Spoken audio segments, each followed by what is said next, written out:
সম্মানিত ভিউয়ার্স, আসসালামু আলাইকুম। আশা করি সকলেই ভালো আছেন।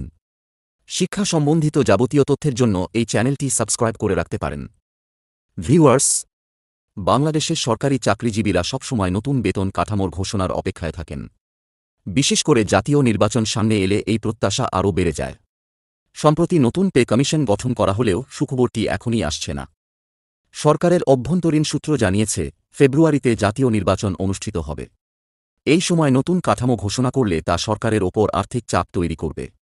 তাই পরিকল্পনা হল, কমিশন কাজ করবে, 6 মাসের মধ্যে প্রতিবেদন দেবে। সরকার প্রস্তাব তৈরি করবে, কিন্তু চূড়ান্ত সিদ্ধান্ত হবে নতুন সরকারের অধীনে। গত 14 আগস্ট কমিশনের প্রথম সভা হয়েছে। সেখানে দেশের রাজনৈতিক ও অর্থনৈতিক পরিস্থিতি নিয়ে বিশদ আলোচনা হয়েছে। কমিশনের সদস্যরা বলেছেন, কাঠামো এমন হতে হবে যাতে বৈষম্য না থাকে। কারণ বৈষম্য থাকলে কর্মচারীদের মধ্যে অসন্তোষ সৃষ্টি হবে। বর্তমান বেতন কাঠামোয় 20টি গ্রেড রয়েছে। নতুন কাঠামোয় এ সংখ্যা পরিবর্তন হতে পারে।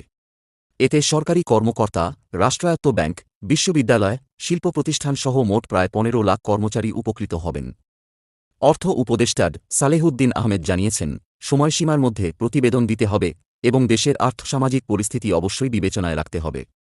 একটি গুরুত্বপূর্ণ দিক হল, নতুন কাঠামো বাস্তবায়ন না হওয়া পর্যন্ত সরকারি চাকরিজীবীরা নিয়মিত মহার্ঘ ভাতা পেয়ে যাবেন। এতে অন্তত তাদের জীবনযাত্রার খরচ সামাল দেওয়া কিছুটা সহজ হবে।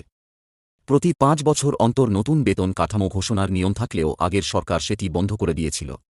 ফলে কর্মচারীরা মনে করেন তারা বঞ্চিত হয়েছেন। এবার তাই সবার প্রত্যাশা, নতুন কাঠামো বাস্তবায়নের মাধ্যমে সেই ক্ষতি কিছুটা হলেও পূরণ হবে। সম্মানিত ভিউয়ার্স, আজকের ভিডিওটি এ পর্যন্তই। ভিডিওটি ভালো লাগলে লাইক, কমেন্ট ও শেয়ার করে দিবেন।